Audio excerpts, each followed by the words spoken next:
Your midnight movie this week is Black Caesar from 1973, starring the legendary, the ambitious, the magnetic Fred Williamson.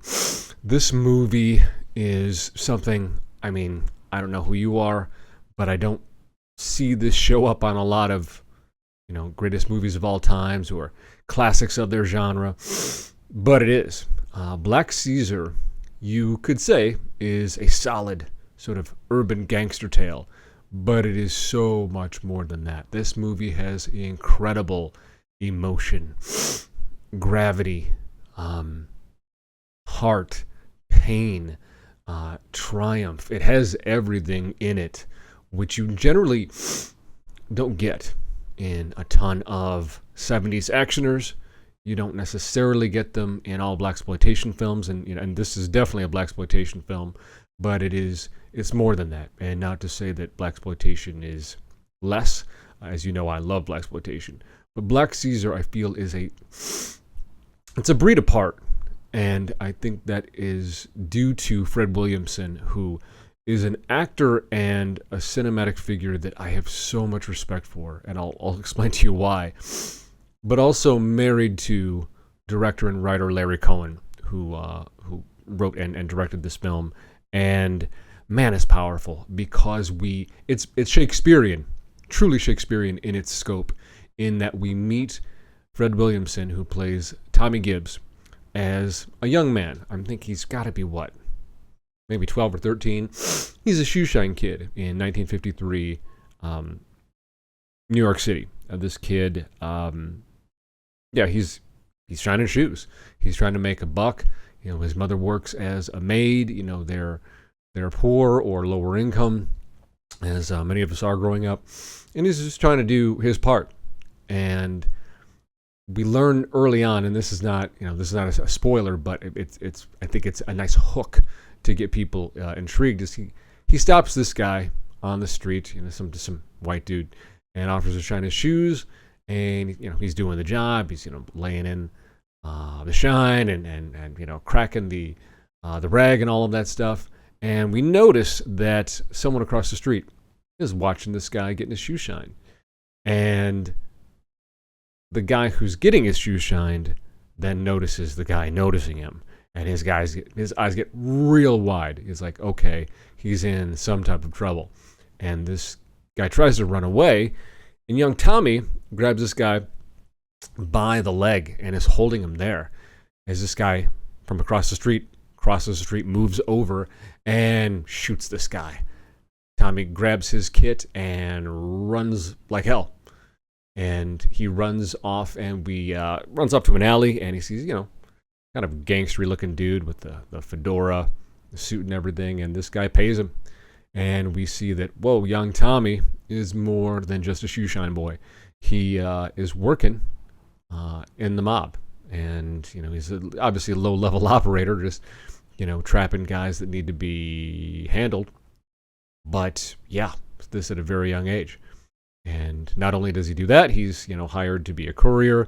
They sort of co-op whoever this guy who was killed, and he starts delivering letters to a guy who was a crooked cop, played by another great actor. Art Lund plays Jack McKinney, this crooked and incredibly hateful racist cop, Jack McKinney.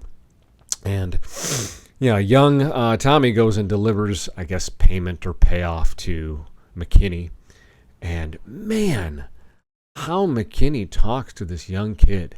What he says, you wouldn't want to say to an adult, but you sure as hell wouldn't want to say it to a kid.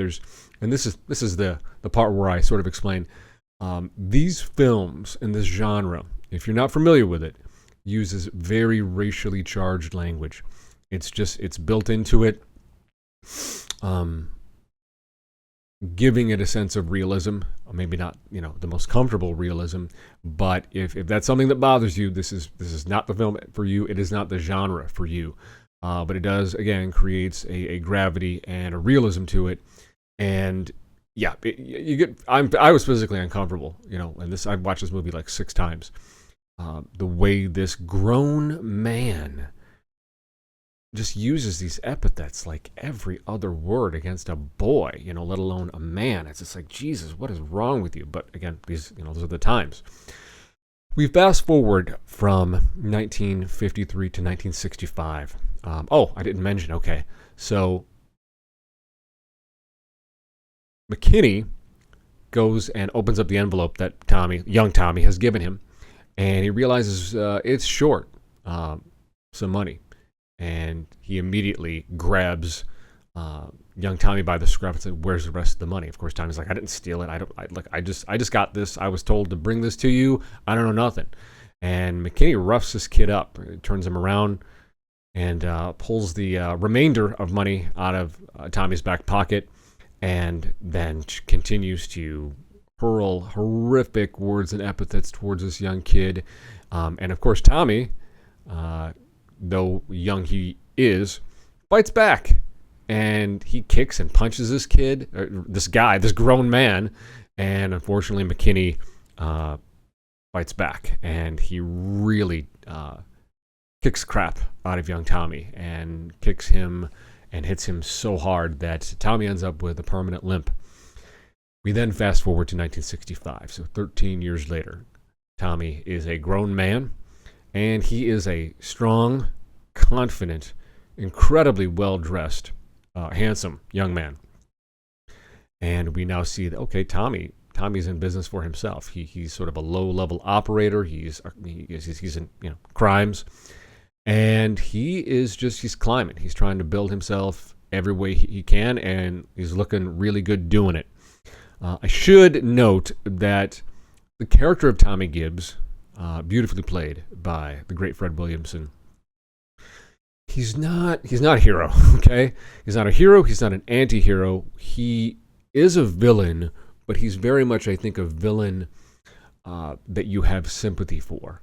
Much like John Rambo in First Blood, I think what you can draw from this is you sort of understand, this kid started doing what he was doing from a very young age to survive.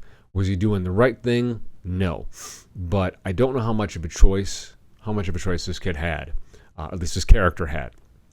And you just sort of see him, grow and become a larger and larger criminal, basically. And so by the time we get to 1965, Tommy has done well, quote unquote, but again, he's not living, he's not on the up and up. He's not on the straight and narrow.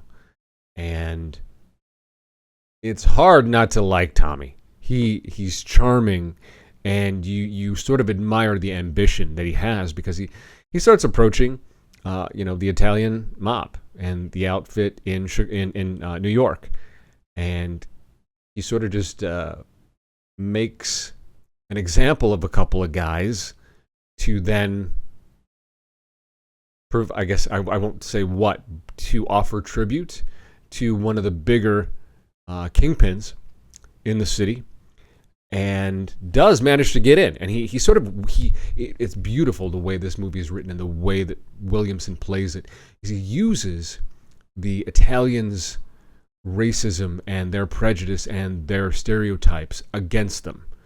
And Tommy basically negotiates a way to run black and brown blocks up in Harlem.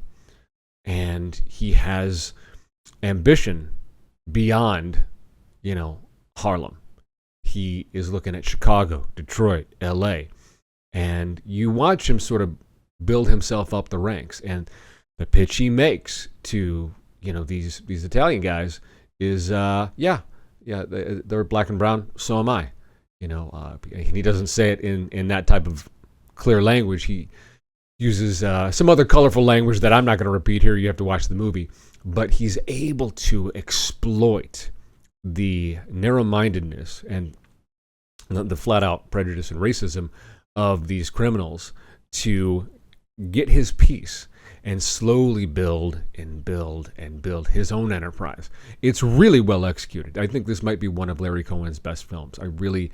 I love watching the scope of this man's life, from a kid to a small-time criminal to basically the Black Godfather. I think in Europe this film was titled The Godfather of Harlem.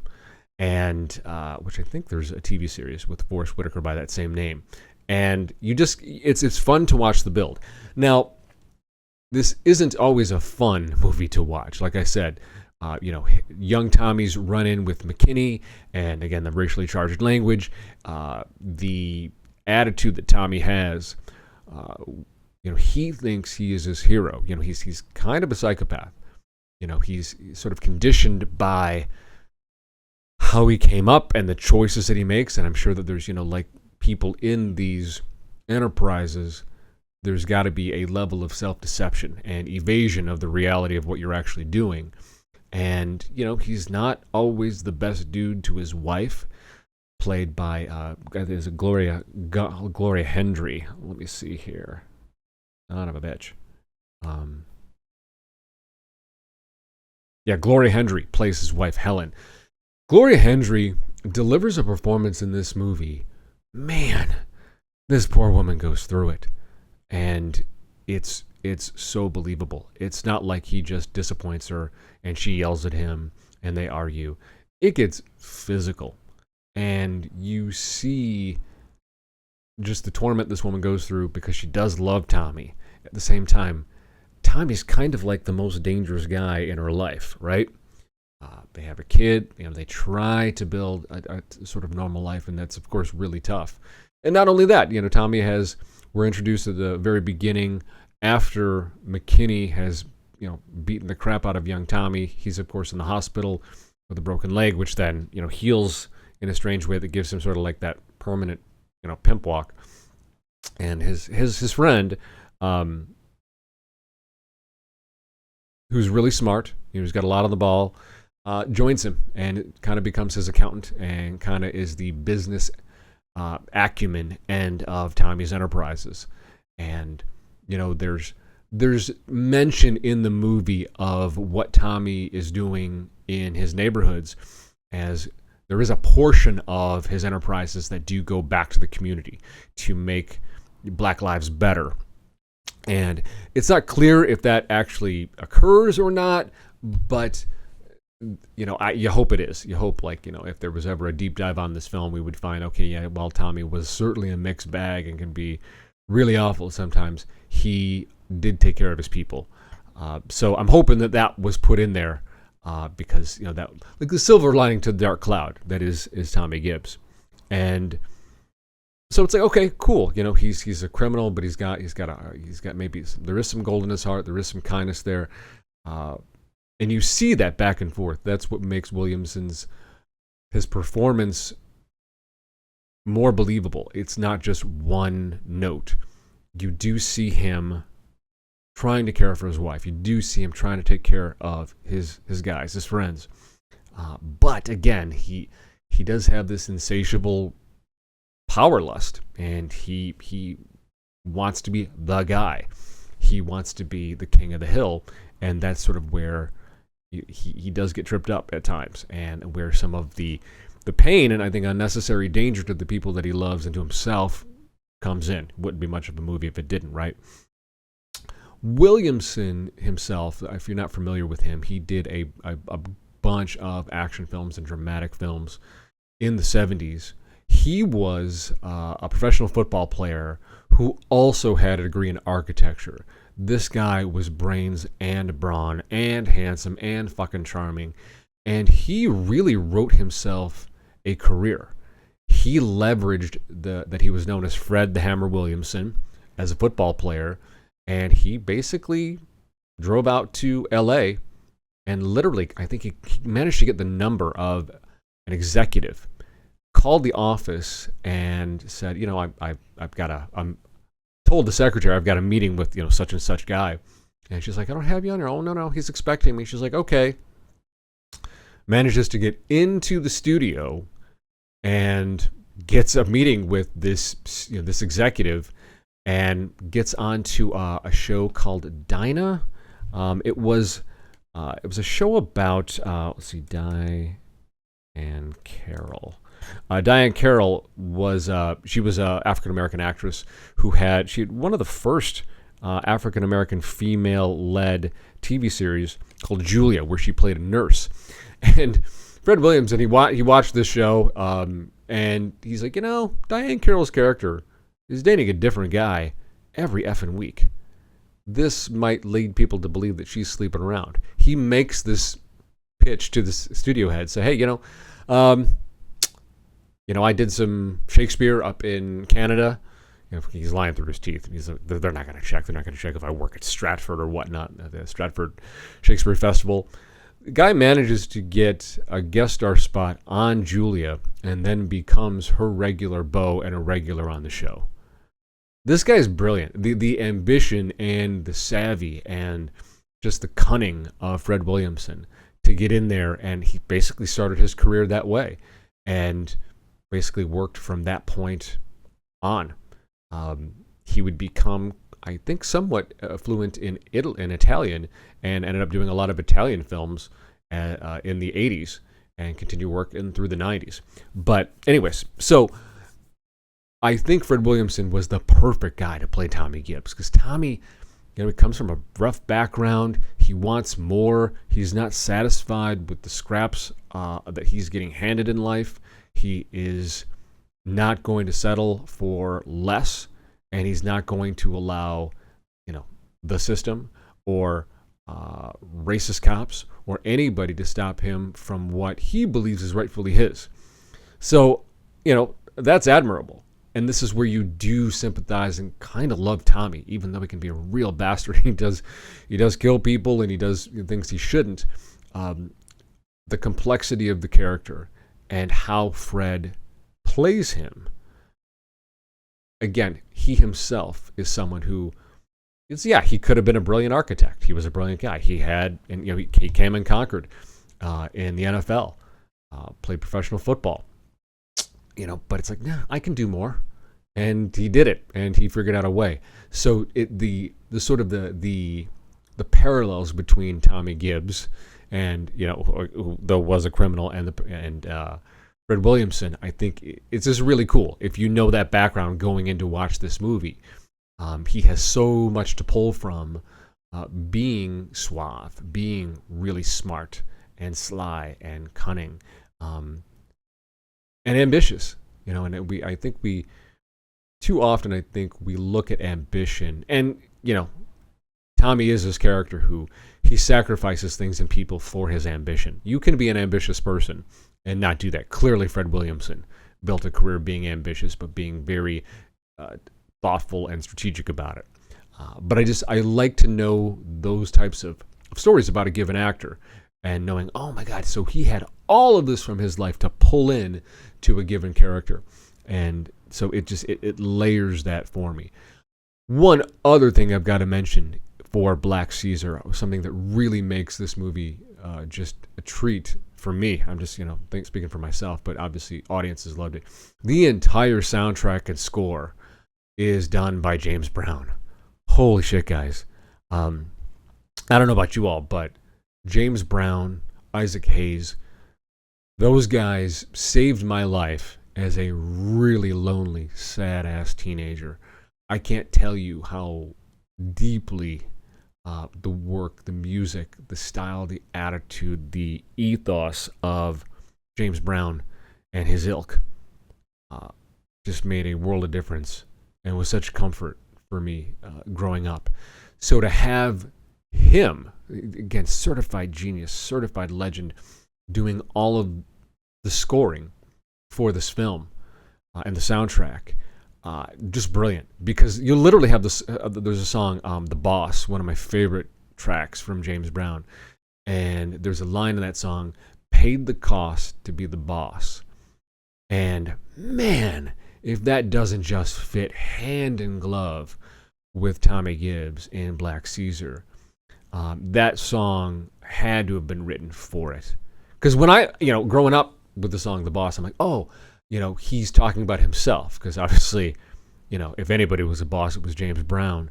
And, you pay a price. You do pay a cost for your ambition, for your stardom, for your greatness, for your ability, your skill.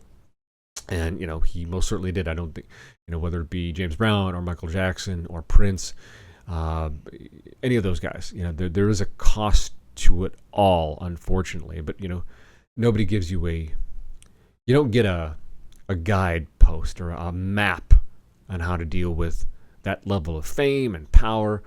Well, you could not have been a more perfect track and a more perfect guy to score this movie, because it really works. Because Tommy Gibbs, again, ambitious, maybe to a fault, probably to a fault. But yeah, it's a human thing, I think. While you may not want to be like, a kingpin, you might not want to be the top gangster. I think everybody has something that they're shooting for. Maybe they want to build a business, a family, a skill, a career. There's something, hopefully, not everybody has it, but if you figure out your purpose, you've looked out at the world and you've determined what your values are and what values you want to work to keep and goals you want to achieve. You can see that across people and across just different walks of life. So whether, obviously Tommy Gibbs is not exactly the poster boy for, man, there's a guy who went for it, but he kind of is, similar to Al Pacino in Scarface. Yeah, in the beginning we really love him because he's escaped a authoritarian country, communist country. He gets to Florida, and yeah, I'm going to build myself into something. I'm going to be so strong, and nobody's going to be able to mess with me, and I will have something that is mine. That's admirable. Unfortunately, again, these guys go about it the wrong way, and they get involved in organized crime, and again, not the way to do it. But you can't help but kind of root for the guy. Again, you're not rooting for what he's doing; you're rooting for the spirit in which he's doing it. And that's the thing too. Is again, much like John Rambo, you understand that this guy is kind of a product of his environment. I think we assume that not everyone has the ability to reason and discern through their situation. And you don't know, maybe they do when they just choose not to. But you see what young Tommy went through, and you can't help but see him going from 1953 to 1965 and not feel like, fuck, look at this guy. Look at that suit, that hat. He's got these, I love Fred Williamson's sideburns. He had the sideburns for a long ass time. Again, he's a boss, like the song. And I don't know if they had those types of sideburns in the 60s. Obviously, they're shooting 1965 in 1973, but who cares? It works. It's, and Fred Williamson, you don't think twice. You don't question that this guy is a boss. You just look at him. And whether the guy was wearing a tank top or the guy was in a three-piece suit with a fedora, you're just like, fuck, okay, yeah, this guy, just an absolute magnetic sense of screen presence. Whether he is in Black Caesar or I saw him in Bucktown, another one I hope to review. The sequel to Black Caesar, Hell Up in Harlem. Whew! Those movies were basically shot and released back to back. Black Caesar was released in February of 1973, and I think was it November or December of 1973 they dropped Hell Up in Harlem, because Black Caesar was just, it did so well. And those two movies should be watched together. I used to do a thing where, I would say, okay, here's your double feature for said movie that I'm talking about. And man, you literally can just play all of Black Caesar, go right into Hell Up in Harlem, and it's like it's just one long ass movie. But you don't get bored. It is the pace of this movie, of both of them, is, I think, we maybe kick it up a notch in Hell Up in Harlem, I think. But I don't think you can enjoy Hell Up in Harlem without Black Caesar. You've got to know where Tommy came from. You've got to know the pain and the poverty and the, I'm sure, neglect that this kid goes through, that then forms the nucleus and the seed that would then birth the tree of the man that he would become. And goddamn, I love everything about this movie. I love the grit of New York City. I love the look and the just everything from the style of the hair and the mutton chop sideburns, his shoes, like everything is perfect in this movie. We don't make movies like this anymore. It's crazy to me that Hollywood is really just milking the crap out of so many IP and so many franchises, but doesn't seem to be working anymore. You guys need to go back to these period pieces. Go back to genre, man. And I think it would be amazing to get a guy like Aldous Hodge or Yaya or any of these younger dudes that are hella talented. And I mean, if you're gonna remake something, remake Black Caesar and then do Hell Up in Harlem. Find these classics from blaxploitation or just action in general and ground them a bit more. But keep the flair. Tarantino keeps the flair from all the movies from the 60s and the 70s that really sort of forms his sensibility. He keeps that stuff.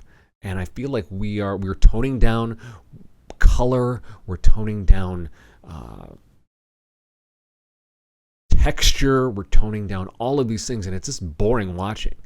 Whereas, again, Tarantino's films, blaxploitation films, any exploitation films from the 70s, whether it be sexploitation, blaxploitation, whatever it is, there's a fun, there's an interesting, every frame is interesting, whether it's the crazy wallpaper or the hair or the flared bell bottoms or the language. Someone needs to bring that back. It can't just be. I mean, I guess RZA did with One Spoon of Chocolate, which I have to see. I missed it in theaters. I was so fucking mad. But that movie is done in the vein of sort of the revenge-o-matic. And while I wouldn't say the Black Caesar is revenge-o-matic, revenge is a big part of it. I think that there is what's done beautifully in Black Caesar and played to perfection by Williamson is this sense of poetic justice glued to poetic revenge. And obviously I'm not going to spoil it for you, but there are things that come full circle in this movie that you kind of forget about until they come full circle. And just how it delivers in that respect is so satisfying, so satisfying. This movie is so worth watching. If this is your first blaxploitation, oh, fantastic. If you're a fan of the genre but don't know this one, watch it. If you've seen it, watch it again. I guarantee you, everyone from my aunt to my nephews to friends that in general don't enjoy this genre as much as I do, I've shown them this movie. And they're like, holy shit, that was good. I'm like, but wait, there's more. Now let's watch Hell Up in Harlem. They're like, fuck, let's do it. Everybody comes away looking at and appreciating Tommy Gibbs like they appreciate Scarface. The way they appreciate these other sort of larger-than-life gangster characters that, again, we don't condone what they do, but we understand where they come from. We understand why they are what they are, and we do understand their drive and their ambition. So if you know what's good for you, check out Black Caesar. Black Caesar, as well as Hell Up in Harlem. And basically, most of what Fred Williamson has done is thankfully available. You can see it on Tubi. I've caught stuff on Plex and Pluto. All of these over-the-top streamers that obviously do have ads have all of this stuff. They've got almost all of Fred Williamson's work. So much of Pam Grier's work, Big Jim Brown, all these titans of blaxploitation, just real fun, audacious, bold actioners from the 70s. Again, I get people say, "Oh, movies suck now." I'm like, dude, watch my channel, watch everything I list. Even if you don't like it, I guarantee you won't be bored. And Black Caesar is a lot of things. Boring is not it. It is bold. It is fun. It is grounded. It is gritty. It is sad. It's tragic. But it's beautiful. It's so good. Again, it is Shakespearean in scope, and I don't use that term lightly. This might be, I think, one of Williams's finest pieces of work in just his playing Tommy Gibbs across these two films. But anyways, I'm repeating myself now. Check out Black Caesar. Let me know in the comments below what you thought. Is this movie as great as I think it is? Is it a cut above, in the genre of blaxploitation? let me know in the comments below, and I'll see you in the next one. Bye.